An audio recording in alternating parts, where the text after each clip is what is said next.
Today I am explaining movie called Anna. Watch and subscribe.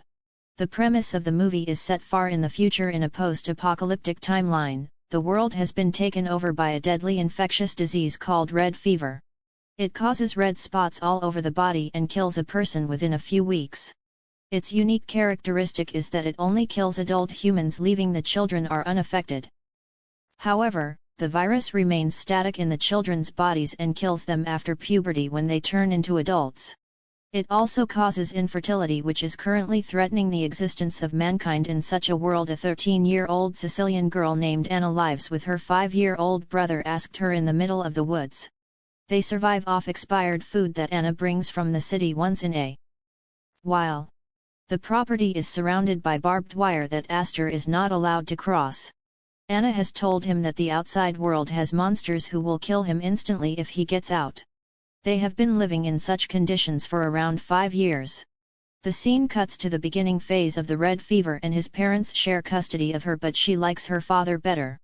One morning she and her father are playing hide and seek in his apartment when her mother Maria barges in. She wants to take Anna away to the countryside because of the rapidly spreading red fever.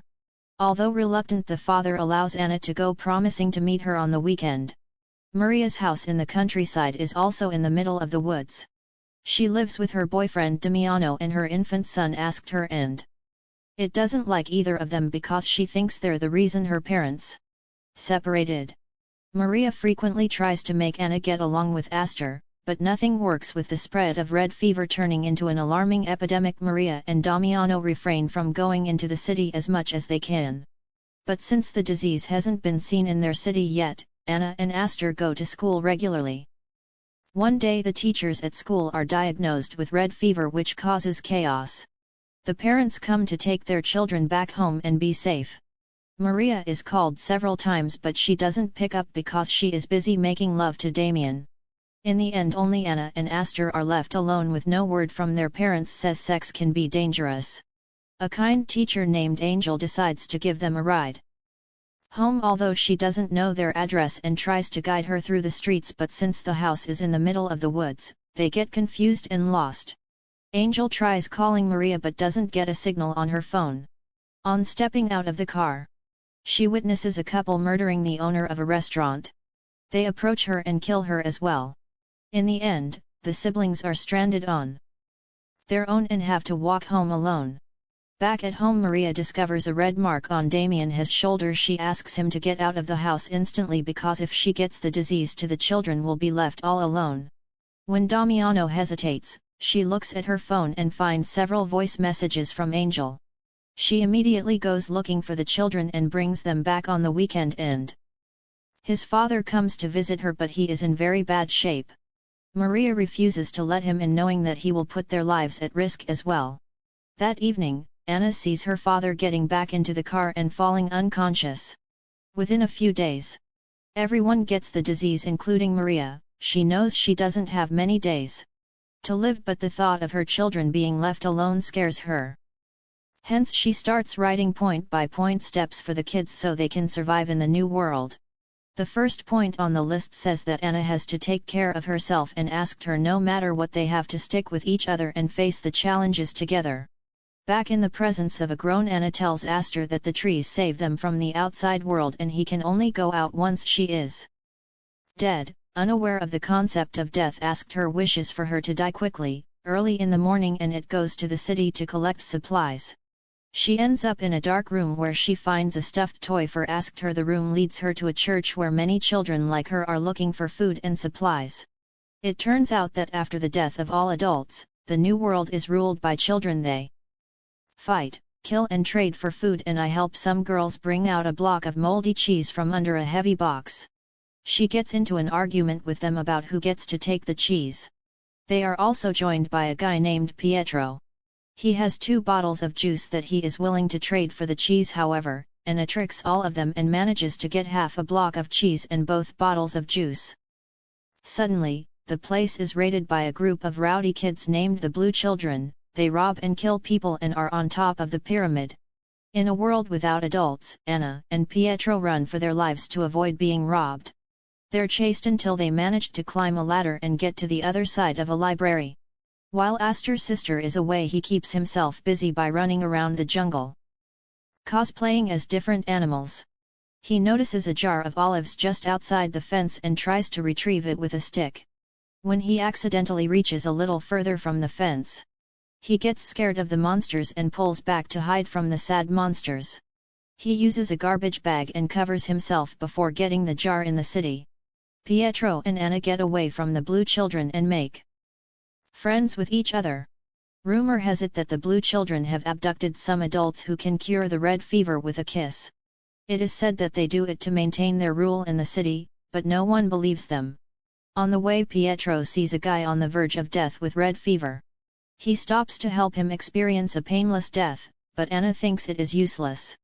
Later, he gives her a ride home on his motorbike. Anna refrains from telling him where her house is, but Pietro asks her to come by the beach if she ever wants to meet him again. At home, Aster goes into his parents' former room where the remains of Maria are still on the bed. Her skull is bedazzled, and the bed is full of jewelry. The kid brings out the journal and reads the part where she has explained what they should do if they find packaged food. It says that they have to read the label and figure out the expiry date. If they have no option, they should smell the food, and if it smells bad, boil it. Aster smells the jar as advised but doesn't care about the file sent a while later, and it comes home and he excitedly waits for her to show him all the goods she found. She claims that she fought the monsters to get them, just to make sure he won't try to run outside. In the following scene, we see three kids waking up in a dark cave-like place. They pull on a chain to reveal an adult tied to the other side. It is unclear how the person isn't dead yet, and why the kids aren't keeping her alive. Then we are introduced to a set of twin brothers named Mario and Paolo. They own a barter store that sells maps and foods in exchange for items. Most of the time the brothers sell hair supplements disguised as red fever pills, and full people. They always have each other's back, which is why they have managed to survive this long. One morning the elder twin Paolo wakes up with a red mark on his body to check Mario as well and find out he doesn't have any. It is clear that Paolo has the disease, which means he only has a few more weeks to live. They decide to eat all of their food rations and make the next week the best one of their lives as his last wish. Harlow claims that he wants to eat ice cream. I Love suggests Marijo dig a hole in the basement and make it a cellar after Apollo's death. He can still use it to make ice cream and sell it to people in the woods. We see Anna and Aster running around playing and having fun. Anna has finally learned to love her brother. The next morning she leaves to collect supplies yet again. But this time she makes her way to the beach hoping to meet Pietro. As she had expected, she finds him in a trailer.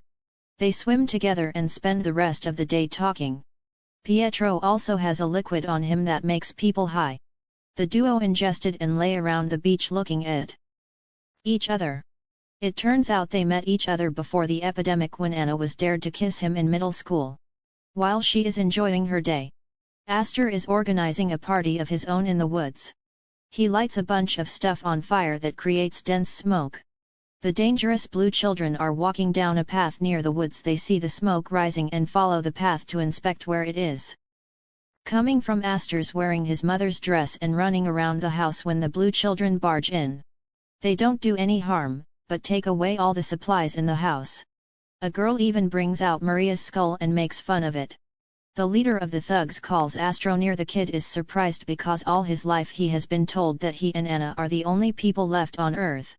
But seeing the robbers in his house changes everything. The leader finds out Aster can read, which means he can be an asset to the group. After cleaning the house of all the supplies, the group makes their way outside. The leader calls asked her to join them and he follows without question. However, when they ask him to cross the barbed wire, he refuses, scared of the monsters. A chase ensues and ends quickly after Aster climbs a tree. As the others asked him to get down, he crawls on the branch and falls down on the other side of the barbed wire. Initially, the kid panics and imagines himself being chased by the monsters, but when he comes back to his senses, it is clear that he has been lied to his entire life. After finding out the truth, he follows the group without hesitation. A few hours later, Anna returns home and is in utter shock to see the condition of the house, but she is the most worried about her little brother who has gone missing. The ashy blue paint on the walls makes it clear that it was raided by the blue children. Still she looks for him in the woods and falls unconscious out of exhaustion in her dreams. She gets a vision of her mother asking her if she is going to look for Aster. As soon as Anna wakes up, she packs her bag and leaves on a search for her brother. Firstly, she meets Pietro and asks him where she can find the blue kids since he used to live near them. He knows they will be somewhere in baggage area and blames him for being the reason for Aster's disappearance before storming away. She then goes to the twins' shop to exchange batteries for a map to beg area. Mario receives her and asks her to prove that she is not infected. When she proves it by lifting her top, he lets her in. The guy then reveals that he has captured a Blue Children member who is in the back room. Desperate to find out about her brother, Anna believes him and follows him. However, Mario betrays her and pushes her into the sticky floor. The episode ends as Anna struggles to get up and he laughs at her. Subscribe for more videos.